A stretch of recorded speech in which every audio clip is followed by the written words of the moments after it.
Let's start with the Dallas Golden State under 235 because we got a lot of comments in the chat section here on Buckets Live about this game.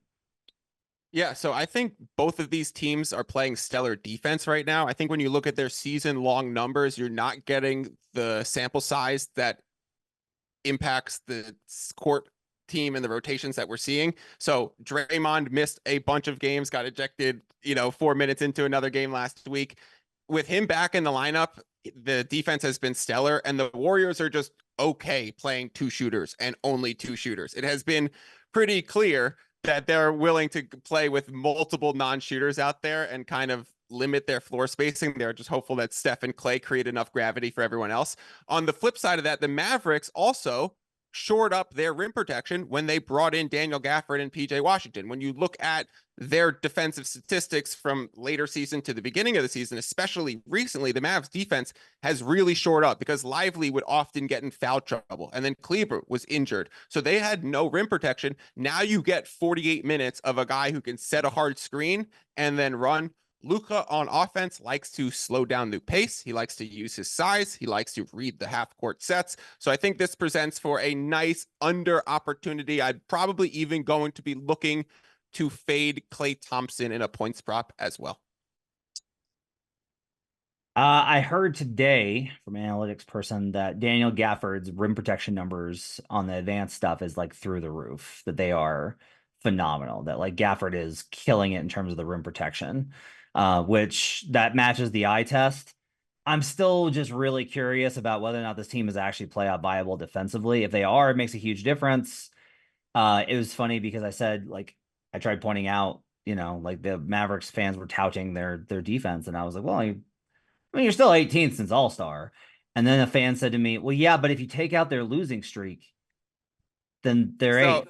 Yes, and I was like, that's not how this works. Yeah. That's not how this works at all. You can't just be like, hey, in the games where they win, they're really good. Yes, thank you. Thank you for that brilliant analysis.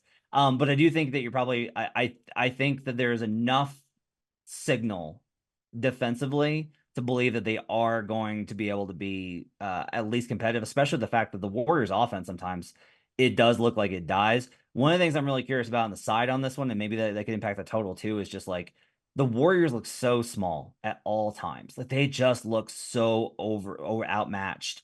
And now like the Mavericks are actually kind of big, like Gafford and Lively and Kleba and Powell and PJ Washington. Like they have genuine size, and Luke is actually not a small dude either. So I am kind of curious about whether or not they're going to be able to contain that.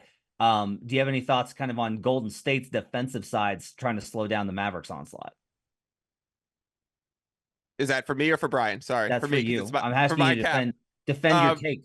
No, I think listen, I think the Warriors offense is just both sides of the ball. They're neither team is playing great offense right now, and both teams are playing great defense. It took the Mavericks a stellar run against the Kings and slamming a bunch of threes in the first game to be able to pull it out, and a big comeback in the second game in that back-to-back series. Now they're playing in Golden State in a makeup game, so it's kind of squeezed into the schedule. So I think the preparation and efficiency might dip a little bit. And Matt, the Mavericks defense needs to be recognized as we get into the playoffs, because the reason why they went to the Western Conference Finals 2 years ago was they put together that strong defensive run from like January to April in the same way that the Celtics did that season when they made the finals, end up losing to the Warriors, who we're talking about, to bring it full circle. But if this Mavericks team, who struggled against those Warriors, and that's why I won't be playing a side, even though I lean Mavericks. If they could put together the defensive chops that they had just a few years ago, they've proven to us that they could be a good enough team to make a playoff run, and I think we're starting to see it gel. They are, in the last 2 weeks, the third best defense over at Clean Glass.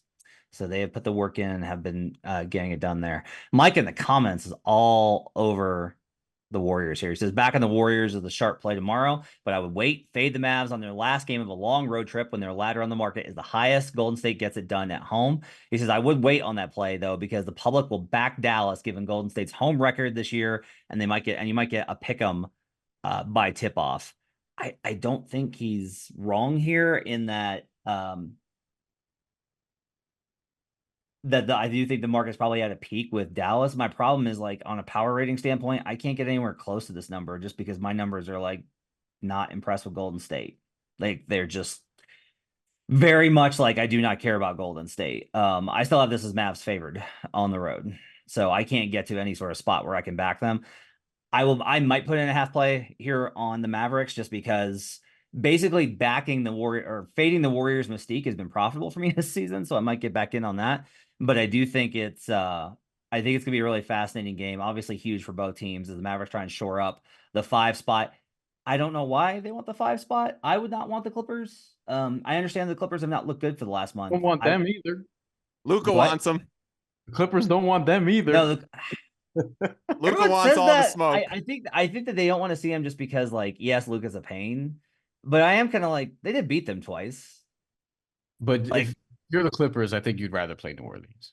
yeah, I think you'd rather deal with New Orleans. I think you probably rather play New Orleans too, by the way. Yeah, But either way, rather play the Kings. yeah, that's who you want. That's who you want. You want the Kings. That's not gonna happen. I was high on Dallas.